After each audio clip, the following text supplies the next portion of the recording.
চার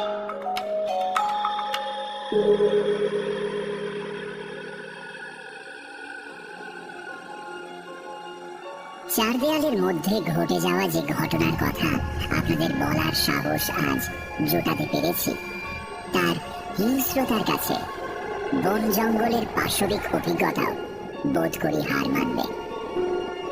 শ্রোতা যে আমার কথায় বিশ্বাস করবেন তার ক্ষীণতম আশাও করছি না, চাই না কেউ বিশ্বাস করুক। যে ঘটনা বিশ্বাস করতে নিজের চেতনা পর্যন্ত বিদ্রোহ করে, সমস্ত তথ্য প্রমাণ নাকচ করে দেয়, তার প্রতি অন্য কেউ কি বিশ্বাস জোগাবে? তবে আমায় উন্মাদ ভাবলে ভুল করবেন। আমার কল্পনা শক্তি এতটাও প্রখর নয় যে ঘরে বসে দিবা স্বপ্ন দেখে মন গড়া কয়েকটা কথা লিখে ফেলব।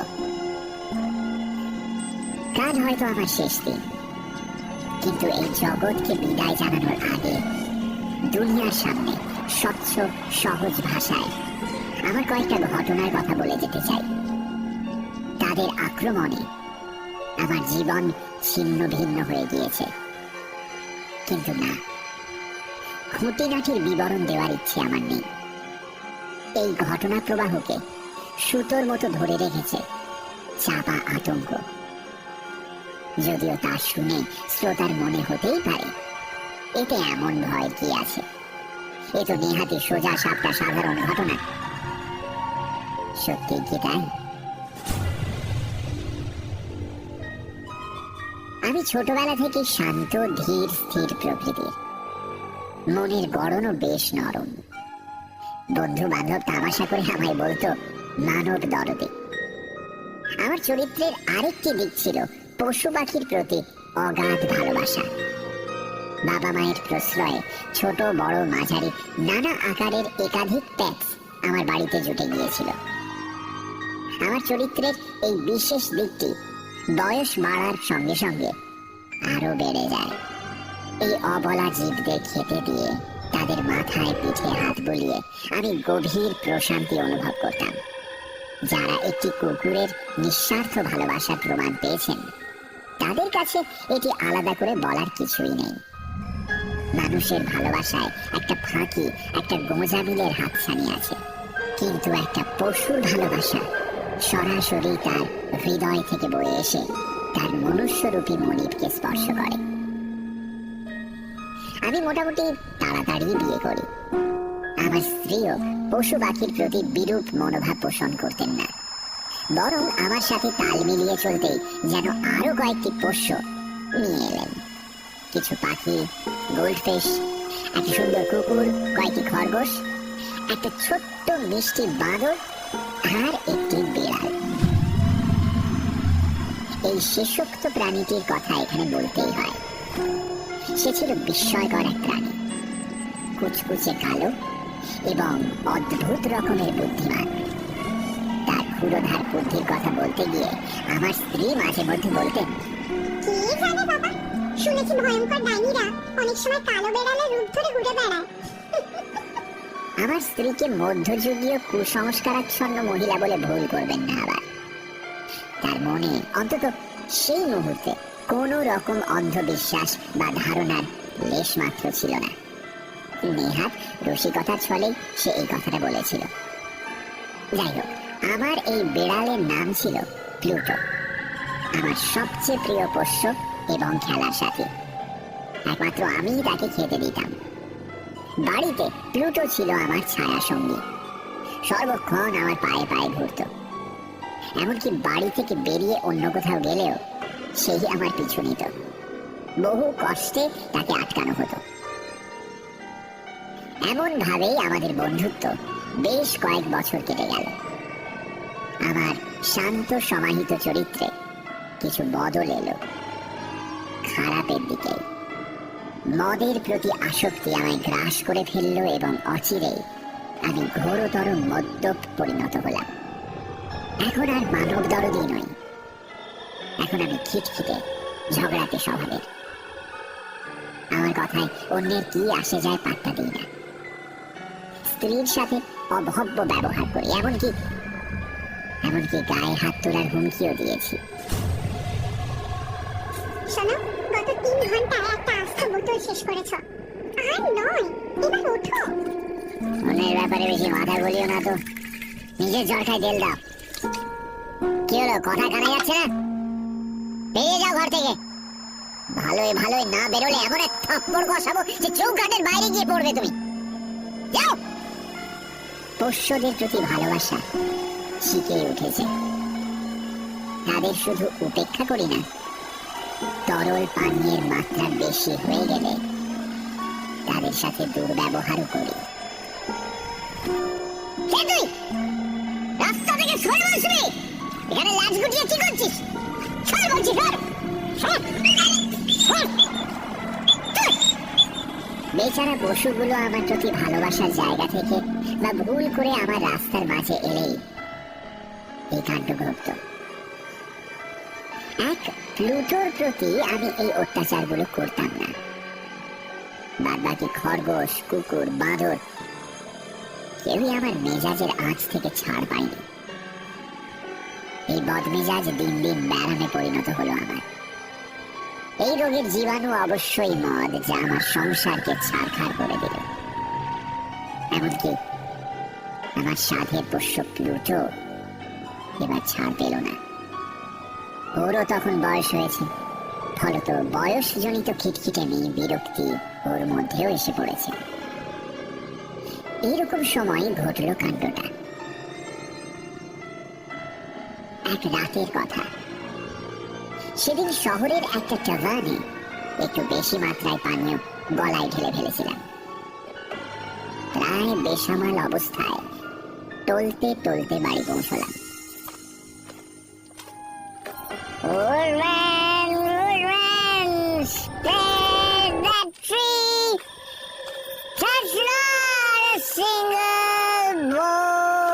For years it has protected me. এক লাথিতে ঘরের ভেজানো দরজা হাট করে খুলে দিয়ে দেখি প্লুটো বসে আছে। আমায় দেখেই তৎপর পায়ে অন্যদিকে যাওয়ার তাল করছিল। আমার মাথায় আগুন জ্বলে উঠল। আমার পয়সার সর্বোচ্চ সুখে আমাকে দিকে উল্টো দিকে হাঁটা দিচ্ছিস? অকৃতজ্ঞ বেহায়া জানোয়ার! প্লুটো! প্লুটো! আমি খপ করে প্লুটোকে ধরে ওর কৃষ্ণাঙ্গ দেহটা ধরে প্রবল ঝাঁকুনি দিলাম। দেখবি তোকে কেমন উচিত শিক্ষা দিই? আমার এই ভয়ঙ্কর রূপ দেখে প্লুটো বার কয়েক ঠ্যাস শব্দ করে আমায় ভয় দেখানোর চেষ্টা করেছিল বটে। আমি তাকে একটুও ভয় পাচ্ছি না দেখে মরিয়া হয়ে আমার হাতে একটা কামড় বসালো প্লুটো। যে রাগটা আমার মনে এতক্ষণ উঁকি ঝুঁকি দিচ্ছিল, ওই কামড়টায় একদম দাবানলের আকার নিল। মনের কাঁচা খেকো শয়তানটা যেন শেকল ভেঙে বেরিয়ে এলো। আমার বিচার বুদ্ধির লোক পেয়েছে ততক্ষণে, বরং শয়তানের আহ্বানে রোমাঞ্চিত আমার প্রতিটা অঙ্গ প্রত্যঙ্গ। অন্ধ রাগে ওয়েস্টকোটের পকেট থেকে পেন নাইফটা বের করলাম আর আমূল বসিয়ে দিলাম প্লুটোর চোখে।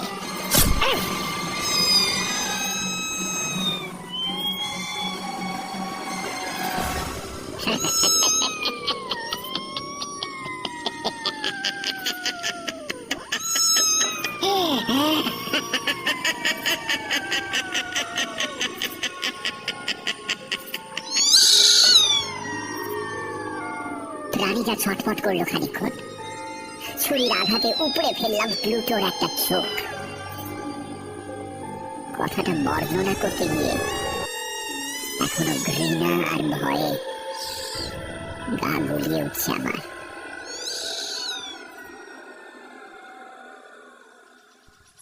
পরদিন সকালে উঠে দেখলাম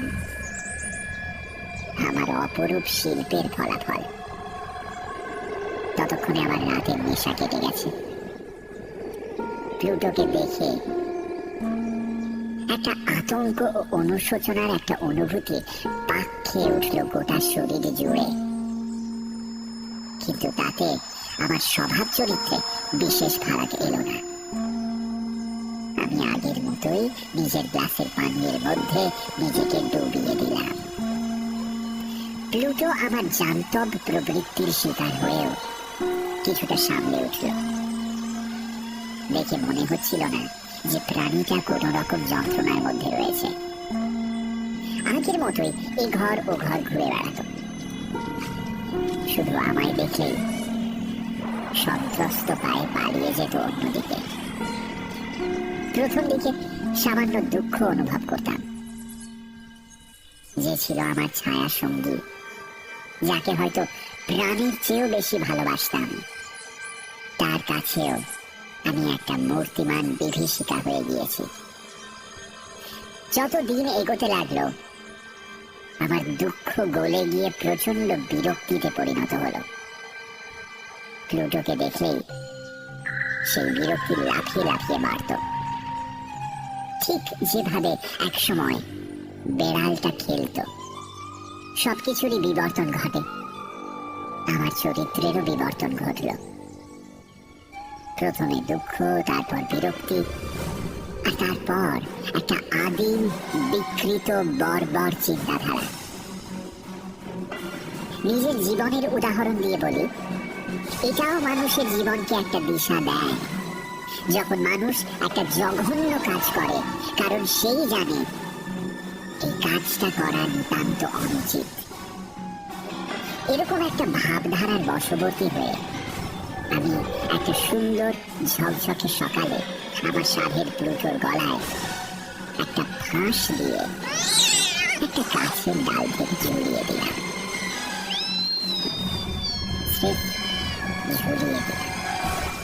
কেন দিলাম? কারণ আমি জানতাম যেটা করছি সেটা একটা ঘৃণ্য অপরাধ। হ্যাঁ, প্লুটোকে গাছের ডালে ঝুলিয়ে দিলাম। দেখলাম ওর এক চোখা দেহটা ছটফট করলো ফাঁসের চাপে, তারপর সব স্তব্ধ হয়ে গেল। প্লুটোর দেহ ঝুলে রইল গাছ থেকে। সেদিন রাতে আরেকটা ঘটনা ঘটল। আমি নেশার ঘরে দিব্যি ঘুমোচ্ছিলাম। আচমকা ঘুমটা কেটে গেল বাড়ির লোকজনের চিৎকারে। আমি ওই নেশাতুর চোখে উঠে দেখি গোটা বাড়িটা দাউ দাউ করে চলছে।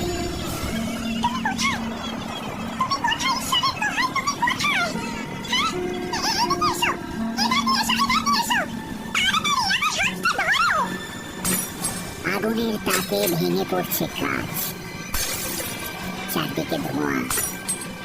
আমি, আমার স্ত্রী ও এক চাকর কোনো মতে সেই সর্বনাশা আগুন থেকে পালিয়ে বাঁচলাম। বাড়ির আর কিছুই অবশিষ্ট ছিল না। আমার যাবতীয় সম্পত্তি গ্রাস করে নিল খানিক্ষণের অগ্নিকাণ্ড।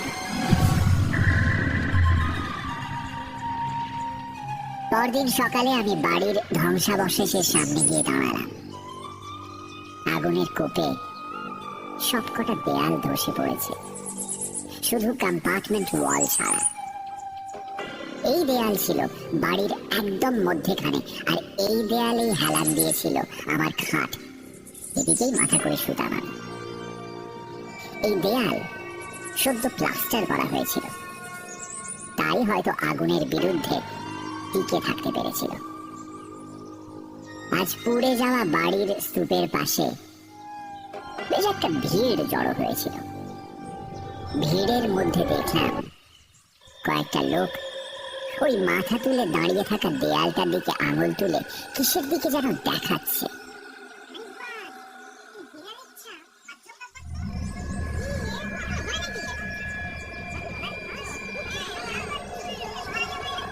কি হচ্ছে ওখানে? আমি টলমলো পায়ে এগিয়ে গেলাম, আর তারপরই মনে হলো আমার ধমনীর রক্ত শুকিয়ে শক্ত হয়ে যাচ্ছে। দেয়ালে একটা দগদগে ছাপ, তবে সেই দাগের একটা নির্দিষ্ট আকার আছে। সাদা ব্যাকড্রপে একটা ঘায়ের মতো দাঁড়িয়ে আছে একটা বিশাল বেড়ালের অবয়ব, আর তার গলায় জড়ানো রয়েছে একটা ফাঁস। বেড়ালটার গলায় দড়ি দিয়ে কেউ টাঙিয়েছিল। আমার মনে হলো বিশাল একটা বেড়াল প্রবল আক্রোশে আমার দিকে তাকিয়ে আছে। আমি কিছু বুঝতে পারলাম না। সকালবেলাতেও লোকে দুঃস্বপ্ন দেখে, ওই বেড়ালের ছাপ আমার কাছে স্রেফ দুঃস্বপ্ন ছাড়া আর কিছুই না। কি করে এলো ওই ছাপ? আমি মনে মনে একটু অতীতে ফিরে গেলাম।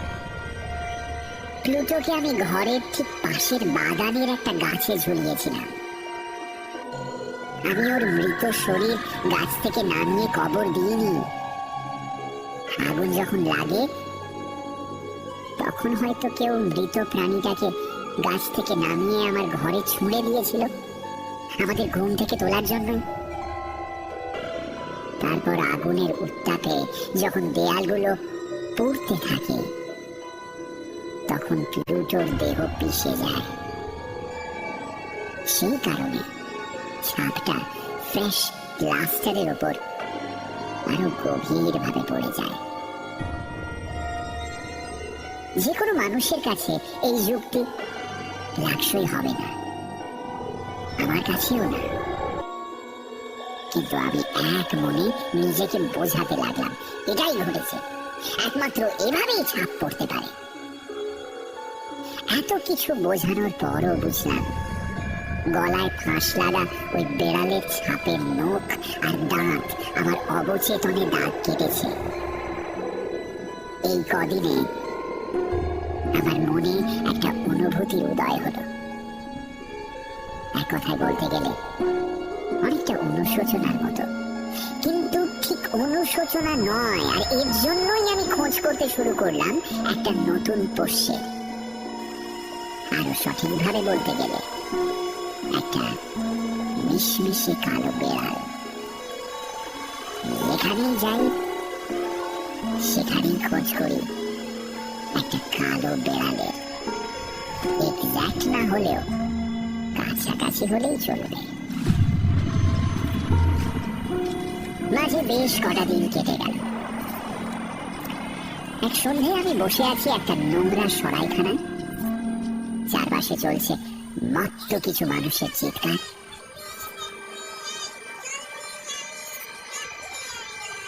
আমার চারপাশ বলতে কয়েকটা ন্যাড়া চেয়ার টেবিল আর বেশ কিছু পিপে, যার মধ্যে জিন বা রাম কোন একটা পানীয় গচ্ছিত আছে।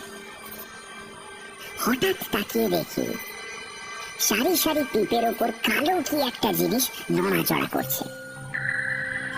হলদেটে আলোয় চোখ সরিয়ে দেখি সেটা একটা মিশমিশে কালো বেড়াল।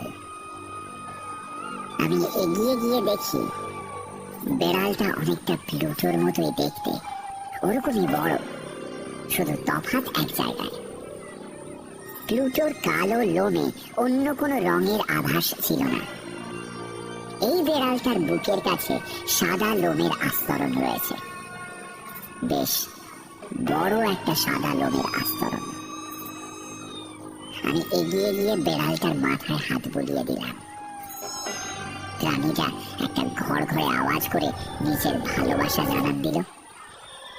আমার হাতে মাথা ঘষে সে বোঝালো যে আমায় দেখে সে যার পর নাই প্রসন্ন। আমিও দারুণ খুশি হলাম। এরকমই তো একজন পেট খুঁজছিলাম আমি একদিন। সঙ্গে সঙ্গে সরাইখানার মালিককে বললাম, একে দেখে আমার ভারী পছন্দ হয়েছে। হ্যাঁ, এই বেড়ালটাকে আমি বাড়ি নিয়ে যেতে পারি কি?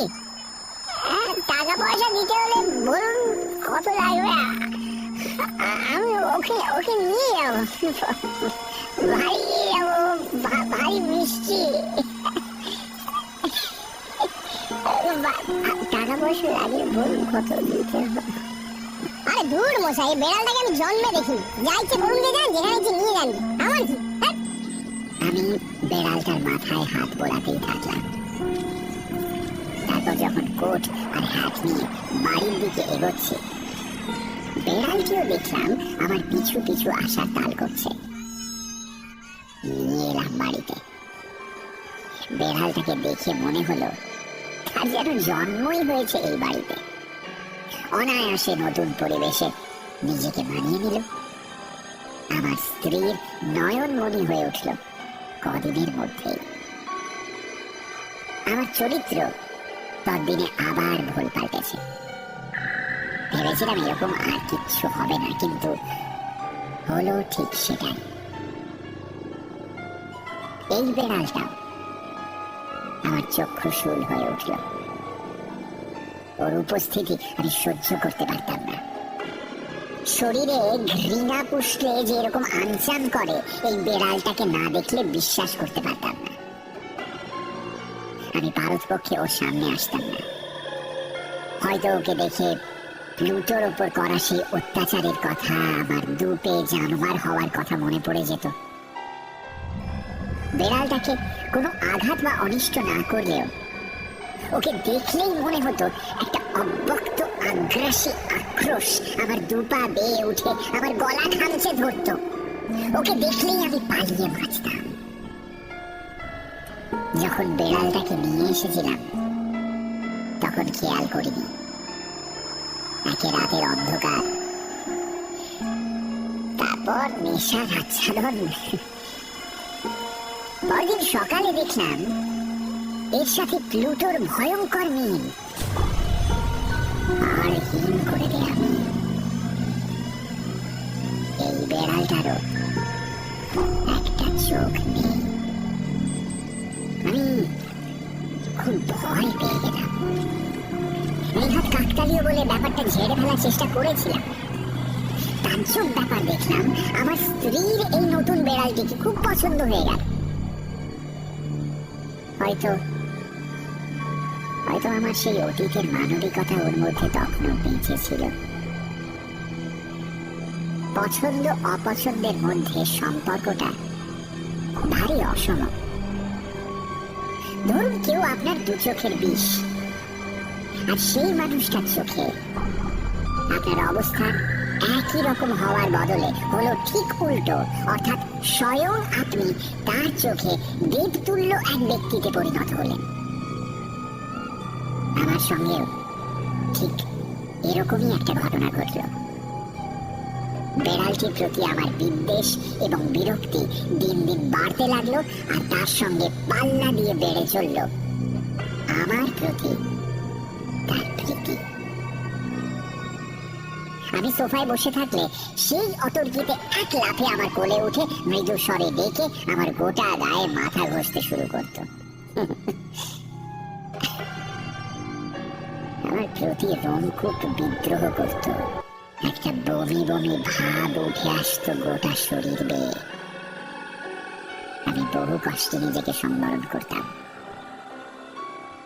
শুধু কি তাই, হাঁটাহাঁটি করার সময় সে প্রায়শই আমার দুপায়ের মধ্যে দিয়ে গলে গিয়ে কি আনন্দ পেত আমি বুঝতাম না। বেশ কয়েকবার হুমড়ি খেয়ে পড়তে পড়তেও নিজেকে সামলে নিয়েছি। যা এখান থেকে যা। আমার পোশাক আশাকে নিজের তীক্ষ্ণ নখ বিঁধিয়ে সেই তরতরিয়ে আমার বুক অব্দি উঠে আসার চেষ্টা করত। এক এক সময় ভাবতাম এক ঘায়ে এই বেড়ালটিকেও শেষ করে দিই, কিন্তু পর মুহূর্তে কয়েকটা কথা ভেবে পিছিয়ে যেতাম। প্লুটোকে হত্যা করা সেই গা ঘিন ঘিনে স্মৃতি ফিরে আসতো। তার চেয়েও আরো বেশি করে আসতো ভয়, একটা তীব্র অজানা ভয়। এই নতুন বেড়ালটা ছিল আমার কাছে একটা চার পেয়ে আতঙ্ক। এই আতঙ্কের সঠিক প্রকৃতি আমি ঠিক বলে বোঝাতে পারবো না। একটা চার পেয়ে বেড়াল যে এতটা প্রাণান্তকর ভয়ের জন্ম দিতে পারে, না অনুভব করলে বোঝানো যাবে না। একদিন আমার স্ত্রী আমায় ডেকে দেখালেন, এই শোনো, এই নতুন বেড়ালটার গলার সাদা দাগটার জন্য ওকে আরো সুন্দর দেখায়, তাই না? স্ত্রী আর আমাকে নতুন করে কি দেখাবেন? আমি তো দেখেছি এবং ঠাহরও করেছি। আগেই বলেছি, এই সাদা দাগটাই ছিল প্লুটো এবং এই বেড়ালটার মধ্যে প্রধান ফারাক। এই দাগটা ছিল বেশ বড় এবং তার কোনো নির্দিষ্ট সীমানা ছিল না। আস্তে আস্তে এই দাগটাই একটা নির্দিষ্ট রূপ নিল, অনেকটা আউটলাইনের মতো, ঠিক যেন একটা মোটা ফাঁস তার গলায় লেগে আছে। একটা মোটা ফাঁস, ঠিক যেরকম ফাঁস আমি প্লুটোর গলায় দিয়েছিলাম। যেন এক খুনিকে এসে তার শিকার ক্রমাগত মনে করিয়ে দিচ্ছে, শোনো, তুমি আমার প্রাণ নিয়েছিলে, মনে পড়ছে? মনে পড়ছে কিভাবে কোনো ক্ষতি না করা সত্ত্বেও আমায় নির্মম ভাবে সরিয়ে দিয়েছিলে এই পৃথিবী থেকে? মৃতদেহের ভার বহন করা কি দুঃসহ, বিশেষত সে যদি আবার ফিরে আসে পরলোক থেকে। কথা আপনাকে বলে বোঝাতে পারবো না। মানুষ নাকি সৃষ্টিকর্তার সর্বোত্তম সৃষ্টি। সর্বময় এই সৃষ্টিকে কিভাবে একটা সামান্য বেড়াল ধ্বংস করে দিতে পারে? শান্তি, বিশ্রাম কি আমি ভুলে গেছি? এক দণ্ড আমায় বসে থাকতে দেয় না। আমি বসলেই লাফিয়ে লাফিয়ে চলে আসে। আমি নিজের মতো থাকতে পারি না, আমি ঘুমোতে পারি না। ওই এক চোখেও কখনো আমার চোখের আড়াল হতে দেয় না।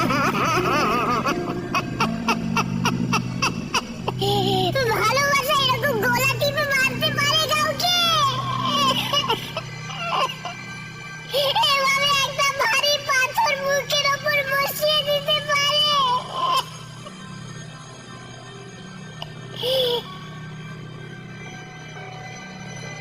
আমার মধ্যে শুভ চিন্তা যতটুকু বাকি ছিল দ্রুত হারিয়ে গেল।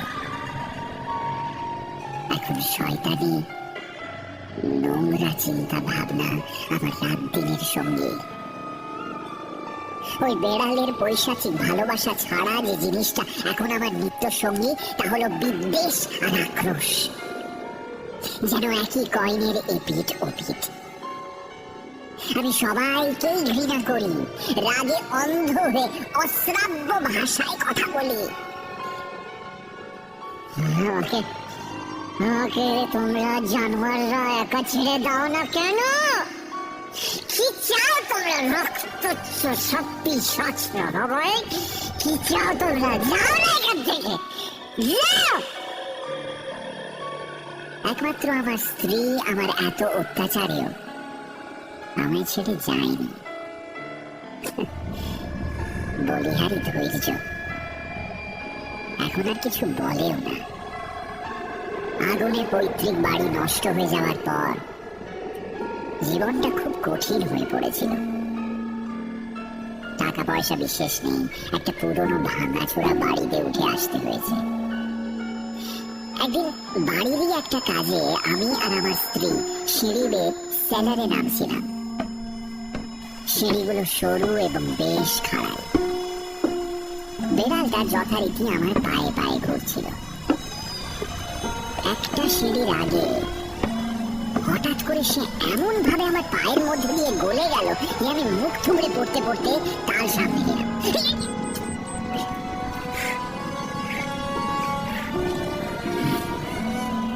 মাথায় জ্বলে উঠল দাউ দাউ করে আগুন।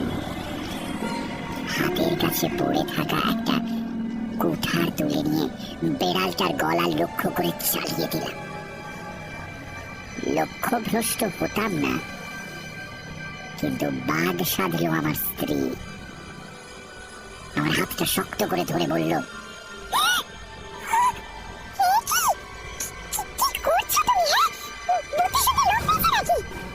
এত স্পর্ধা?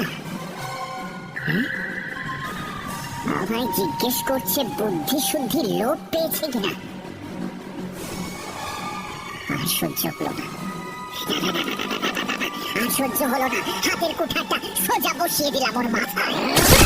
সেকেন্ডের মধ্যে হাওয়া কেটে লোহার শানিত ফলা মসৃণ ভাবে খুলি ভেদ করে বসে গেল। একটা শব্দ হলো না।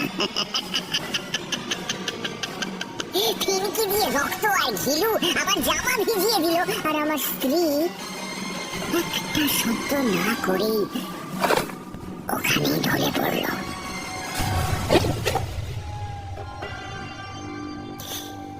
করলাম এটা? কি করলাম এটা? যে একমাত্র আমার সহ্য করতে তাকে মেরে ফেললাম। আমার এই দুনিয়ায় আর কি আছে?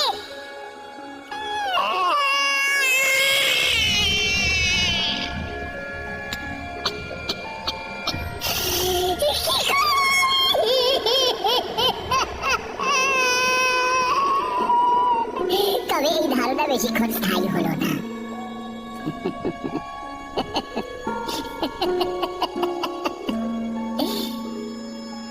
আমার আসল চিন্তা হলো এই মৃতদেহটা নিয়ে কি করব।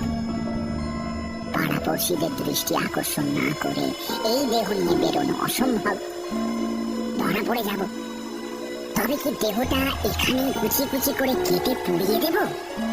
অনেক চিন্তা ভাবনা মাথায় খেলতে লাগলো। তারপর আবার বিদ্যুৎ ঝলকের মতো উঁকি মারলো আরেকটা পসিবিলিটি। এই সেলারে একটা কবর খুঁড়ে মৃতদেহ গোড় দিয়ে দিলেই তো হয়। বাড়ির পিছনে কুয়োতেও ফেলে দেওয়া যায়। বেশ গভীর কুয়োটা। বা একটা বড় সড়ো কার্ডবোর্ড বক্সের মধ্যে মৃতদেহটা প্যাক করে বাড়ি থেকে অনায়াসে বের করে দিই। কুলি ডেকে এনে কোথাও চালান করে দিলেই হলো। এরকম এক চিন্তা প্রবাহ থেকে আরেক চিন্তা প্রবাহে ধাক্কা খেতে খেতে শেষমেশ একটা রাস্তা বের করেই ফেললাম। এই সেলারের দেয়াল ভেঙে জায়গা করে মৃতদেহ রেখে দেব। তারপর আবার দেয়াল চুনকাম করে দেব। ঠিক যেমন মধ্যযুগে সন্ন্যাসীদের দেয়ালের মধ্যেই সমাধি দেওয়া হতো, ঠিক সেরকম। আমার কম্পমান বোধ বুদ্ধি একটু শান্ত হলে সেলারের চারপাশে চোখ বুলিয়ে মনে হলো মৃতদেহ লুকিয়ে রাখার জন্য এই জায়গাটাই আদর্শ। এই ঘরের দেয়ালগুলো তেমন পোক্ত নয়, এবড়ো খেবড়ো প্লাস্টার করা রয়েছে। কোনো ক্রমে জোড়া তাপ্পি মারার চেষ্টা একটা। স্যাঁতসেঁতে পরিবেশে প্লাস্টার ঠিক জমাট বাঁধতে পারেনি। এই ঘরের দেয়ালে একসময় খুব সম্ভব একটা ফায়ার প্লেস বা চিমনি জাতীয় কিছু ছিল। সেটার উপর দিয়ে প্লাস্টার করা হলেও আউটলাইনটা পরিষ্কার বোঝা যায়। সেলারের দেয়ালের সাথে সেটা মেলানোর চেষ্টা করা হয়েছিল বটে, বিশেষ লাভ হয়নি। এই ছায়াটাই আমার রক্ষা কবচ হবে। এখানে দেয়াল ভেঙে দিয়ে রেখে দেব মৃতদেহ, আর পুরনো ছাপ হওয়ার জন্য কেউ কিচ্ছু টের পাবে না।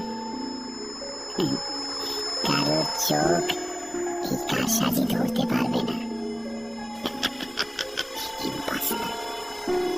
অনেকদিন পর মনে মনে ভাগ্যকে কৃতজ্ঞতার কুর্নিশ জানালাম। পেছনে তাকালে বুঝি কোন পর্যায়ে আমার মানসিক বিকৃতি হয়েছিল। স্ত্রীকে খুন করে মৃতদেহ লোপাট করার চেষ্টা করছি, আর তার রাস্তা সুগম হওয়ায় নিজের ভাগ্যকে ধন্যবাদ জানাচ্ছি।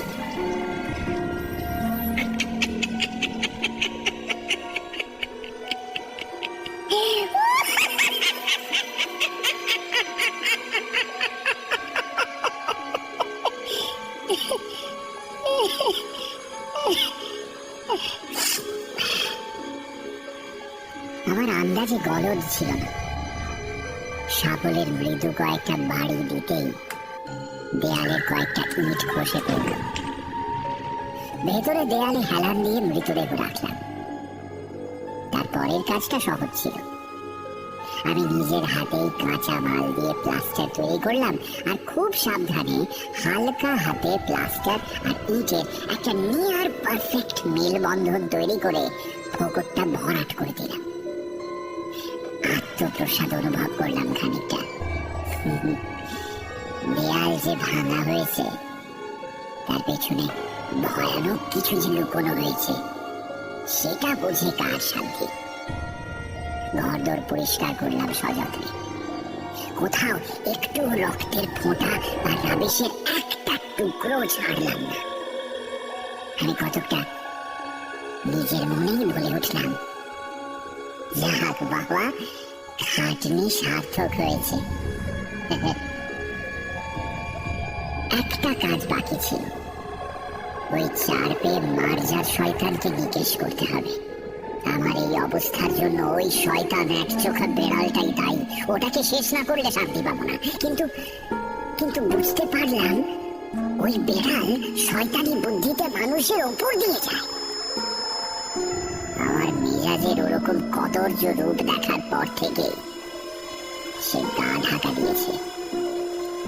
এতে আমি যে কি সুখ পেলাম তা বলতে গেলে আমায় কাব্যের আশ্রয় নিতে হবে। খুন করার পরেও এতটা ফুরফুরে লাগতে পারে? বহুদিন পর বিছানায় এলিয়ে দিলাম শরীরটা। দু চোখে তখন আমার 10 জন্মের ঘুম। এলিয়ে দিয়ে চোখ বুঝলাম। এত আরামে ঘুমোইনি বহুদিন। খুনের বোঝা? কিসের বোঝা? 3টে দিন কেটে গেল, কিন্তু বেড়ালটাকে দেখতে পেলাম না। আমার নিঃশ্বাস প্রশ্বাস আরো সহজ স্বাভাবিক হয়ে উঠল। আমার জীবনের সেই ভয়প্রদ রাক্ষসকে আমি নিজেই এত ভয় দেখিয়েছি যে সে আর এ মুখ হচ্ছে না।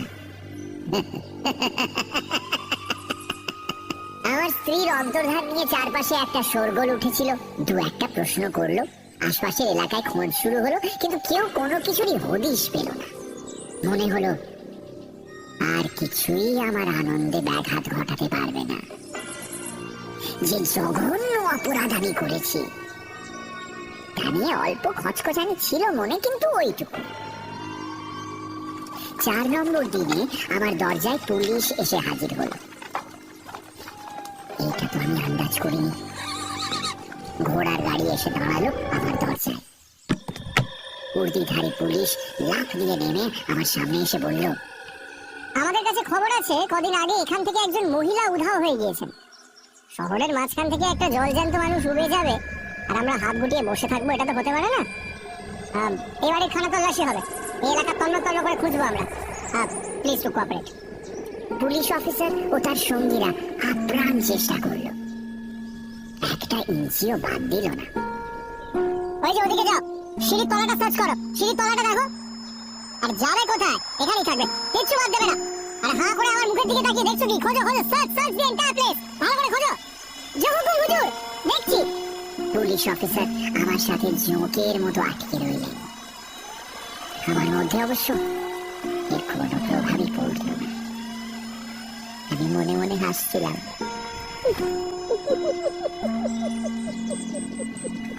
এমন জায়গায় দেহ লুকোনো রয়েছে যে তার খোঁজ পাওয়া তোমাদের কমন নয়। অনেকে এখন আমায় শুধু হত্যাকারী নয়, নির্লজ্জ হত্যাকারী বলবেন, কিন্তু আমার মধ্যে লজ্জার লেশ মাত্র ছিল না। তদন্ত করতে গিয়ে পুলিশ অন্তত 3 থেকে 4 বার নামলো সেলারে। ঘুরে দেখলো চারপাশ। সেই নতুন পলিস্টার করা দেয়ালের পাশ দিয়ে হাঁটা চলা করলো বহুবার, কিন্তু আমার বুকে কোনো কাঁপুনি ধরলো না। আমি দিব্যি কোমরে হাত দিয়ে ভারী কৌতুকের সাথে দেখতে থাকলাম ওদের কাণ্ড কারখানা। ঘন্টাখানেক এভাবেই কাটলো। একটা সময় পুলিশ অফিসার এবং তার সহকর্মীরা ক্ষান্ত দিলেন, বুঝতে পারলেন এখানে তাদের আর কিচ্ছু দেখার নেই। তারা সেলার থেকে বেরোবার উপক্রম করলেন। আমার মাথায় আবার পোকা নড়ে উঠল। এরকম বেকুব বানালাম ওদের, আর নিজের বিজয়ের আনন্দ ভাগ করে নেব না? তাছাড়া এই লোকগুলোর সন্দেহ মিটেছে কিনা সেটাও তো যাচাই করতে হবে। ঠোঁটের গোড়ায় অনেকক্ষণ ধরে একটা কথা অপেক্ষা করছিল, শেষমেশ বলেই ফেললাম, জেন্টলম্যান, আমি আপনাদের দীর্ঘায়ু কামনা করি, আর সেই সঙ্গে আপনাদের থেকে একটু সৌজন্য আশা করি। আমার মনের আনন্দ তখন বাঁধ ভেঙেছে। যা হয় এমন মুহূর্তে বাহ্যিক জ্ঞানের রাস হাত থেকে বেরিয়ে যায়। আমারও তাই হলো। হঠাৎই নিজের বাড়ির ভূয়সী প্রশংসা শুরু করে দিলাম। এই বাড়িটার তুলনা হয় না। এরকম পোক্ত গঠন আপনি এই তল্লাটে খুব কমই পাবেন অফিসার। আমি ভাগ্যবান এমন বাড়িতে থাকার সুযোগ পাওয়ায়। এই দেয়ালগুলো দেখেছেন? এই এই এই যে এই দেয়ালগুলো দেখুন, দেখুন দেখুন, এরকম মজবুত দেয়াল দেখেছেন কখনো? Solid solid. আনন্দের আতিশয্যে আমি একটা লাঠি দিয়ে দেয়ালে টোকা দিতে শুরু করলাম। দেখুন আমার বাড়ির দেয়ালের মজবুতি দেখুন। বুঝতে পারিনি কি চরম ভুল করছিলাম। যে বিভীষিকাময় অদৃষ্ট ভেবেছিলাম বিদায় নিয়েছে, এই লাঠির টোকায় সে যেন হঠাৎ জেগে গেল আর নখ দাঁত বের করে আমায় ছেড়ে ঘুরে দিতে উদ্যত হলো।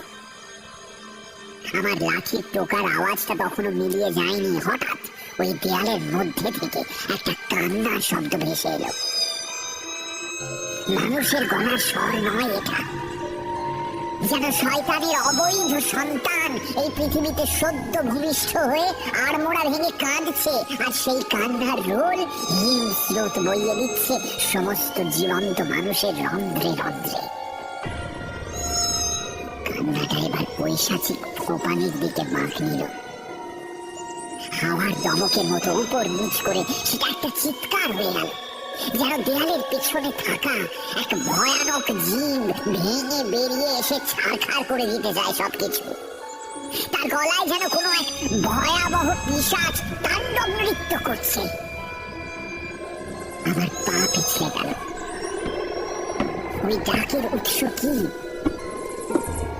টলতে টলতে পেছনের দেয়ালে পিঠ দিয়ে টাল সামলালাম। সিঁড়ির উপর দাঁড়ানো পুলিশ অফিসার এবং তার সহকর্মীরা বিদ্যুৎ স্পৃষ্টের মতো ঘুরে দাঁড়ালেন। ওই ডাকের বিভৎসতায় তারাও কিছুটা বমকে গিয়েছিলেন। ভয় কাটিয়ে সম্বিত ফিরে পেতে সময় লাগলো খানিকটা। তারপরে দ্রুত পায়ে তারা আবার সেলারে নেমে এলেন। অফিসার হাঁক পারলেন, দেওয়ালের পেছন থেকে আসছে না আওয়াজটা? এই এদিকে ভেঙে ফেলো তো, শাবল আনো, ভালো এক্ষুনি ভালো। তখনই শাবল আনা হলো, আর সেগুলো দিয়ে নির্মম ভাবে আঘাত হানা হলো দেয়ালে। আমি ভয়ে আর বিস্ময়ে কাঠের পুতুলের মতো দাঁড়িয়ে রইলাম। বার চারিক আঘাতের পরে ঝুলঝুলিয়ে ধসে পড়লো প্লাস্টার। আমার চোখ পড়লো দেয়ালের পিছনে, আর মনে হলো এর যে কুৎসিত বিভৎস দৃশ্য আমি আগে কখনো দেখিনি। আমার মৃত্যু হলে ভালো হতো। মনে হলো ওই তো সিঁড়ির ওপরে আমার মরণ এসে দাঁড়িয়েছে, আর লঘু পায়ে সে নেমে আসছে আমায় খেতে। ভেতরে দেখলাম বসানো রয়েছে আমার স্ত্রীর মৃতদেহ।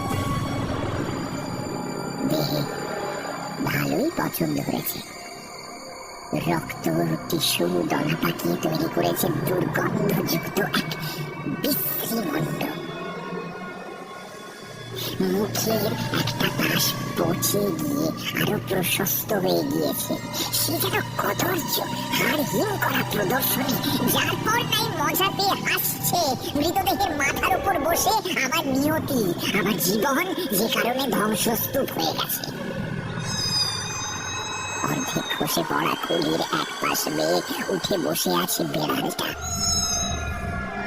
একটা সবুজ চোখ এখন লালচে। সেও ভারী মজা পেয়েছে যেন। আমার চালে আমাকে কিস্তিমাত করে এখন যেন বলছে, খুন করে সবসময় পার পাওয়া যায় না। এই বেড়ালটা কিন্তু আমি খুঁজছিলাম সংহার করার জন্য। ও এক ফাঁকে এই প্লাস্টারের মধ্যে ঢুকে পড়েছিল, আমি খেয়াল করিনি কখন ঢুকেছিল, টের পাই।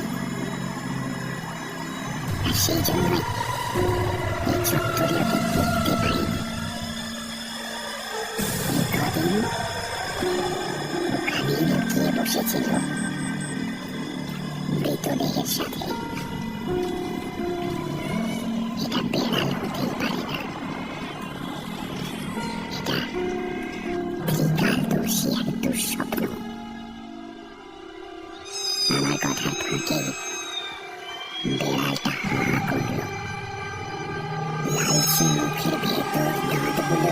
ভেসে উঠলো, কানের পর্দা ফাটিয়ে শব্দটা আবার এলো। আমার চেতনা প্রায় লোপ পাওয়ার মুখে দেখলাম পুলিশ শক্ত হাতে আমার জামার কলার চেপে ধরলেন আর বললেন, বারে বৃদ্ধ ঘুঘু, দিব্যি খোঁটা দিচ্ছিলে তখন। চলো এবার, তোমার ফাঁসি কাঠে ঝোলা নিশ্চিত।